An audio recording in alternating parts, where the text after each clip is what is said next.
Hey everybody, good afternoon. Kevin Shirley here with realestate.com, bringing you another edition of the Friday Real Estate Wrap-Up. Today is June 1st. Can you believe it? Today I'm going to share with you some birthdays that are on my radar. Then I'm going to tell you a little bit about what's happening in my life.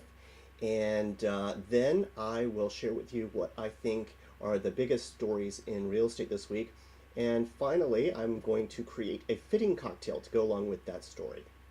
So, first things first, happy birthday goes out to Stacy Leonard, my sister-in-law. Hope you have a great birthday. Then to Richard Vandersanden, who is one of my former clients. And special mention goes out to Beth Johnston, my straight wife. Well, I'm her gay husband, so I guess that makes her my straight wife. At any rate, happy birthday to everybody, and I hope you have a great weekend and a great birthday week, and have a celebratory cocktail for me. So here's what's going on in my life. There's no reason for you to know this, but earlier this year, I had to have a minor medical procedure, and the doctor put me on a medication which, to my utter chagrin, caused me to gain about 18 pounds in 15 days. So, I realized, God, my skinny jeans are getting awfully snug. And then finally, I busted out the seat of them. So, not good. So, I've got a vacation coming up in Key West in July. And I'm feverishly trying to get back to my fighting weight. And I'm just not having much good luck. I'm doing boot camp 3 days a week and yoga 3 days a week. And I stepped on the scale this morning after 2 weeks of like crazy workouts, and I had lost a pound. And I felt like one of those dejected people on The Biggest Loser. So I throw this out to you people. I need help. If you have diet or exercise tips that have helped you lose that last 10 pounds, I would really appreciate it. So feel free to hit me back with some advice. So this week in real estate, as I prepare each week to make this video, I cast around to my colleagues in real estate and the loan industry to ask them what they think are the biggest stories. This week, one of my loan officers says that she finds that, first of all, the biggest news is that interest rates are still phenomenally low, and that's encouraging a lot of people who have been sitting on the fence to get into the market to buy. And she says that a lot of them are finding themselves surprised to be in multiple offer situations. And we've talked about this on the real estate wrap-up for the last couple of weeks, where you see a lot of news about multiple offers and bidding wars. And it is true, there are some properties that are having multiple offers. I have been involved in 2 of these in the last couple of weeks representing buyers. And in both cases, my buyers were able to buy those properties.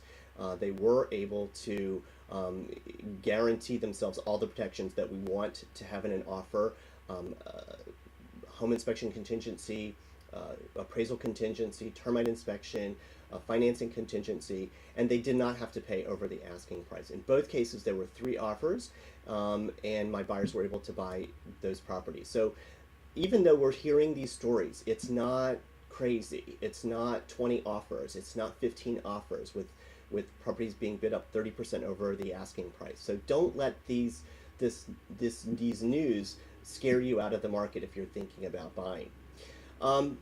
So I asked my manager this week what she thought was the biggest news, and she said that for her the biggest news was that the recovery in the housing industry is just simply going to continue to be a bumpy one.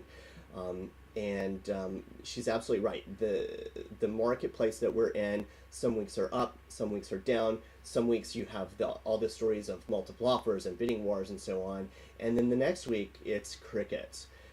And you're not going to hear about the crickets from the Washington Post because they're only reporting what the real estate agents are posting about the multiple offers, because that's a sexier story.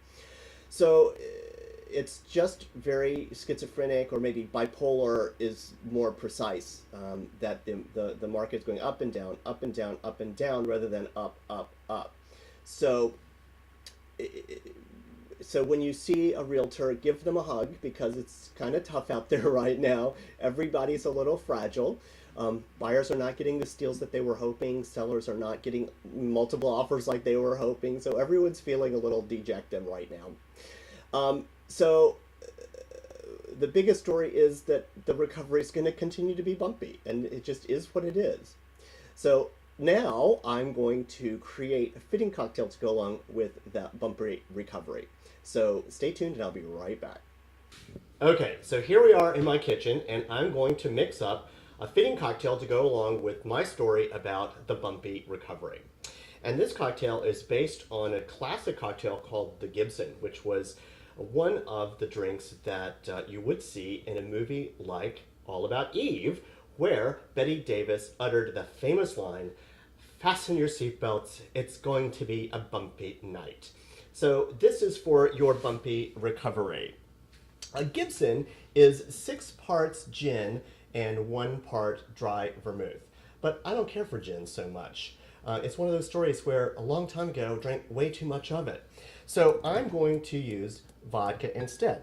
So into a very cold cocktail mixer with ice, we'll have 1, 2, 3, 4, 5, 6 parts vodka, and 1 part, oh, that's the last of my vermouth. And we're going to mix that up. We're going to get this on very tight, and there goes my top. And here we go. Mix, mix, mix.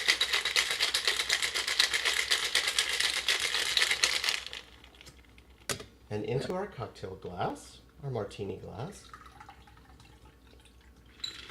And to top off a Gibson, instead of a traditional martini olive, we're going to use a martini onion. So there it is, folks. Fasten your seatbelts. It's going to continue to be a bumpy recovery. Happy Friday, everybody.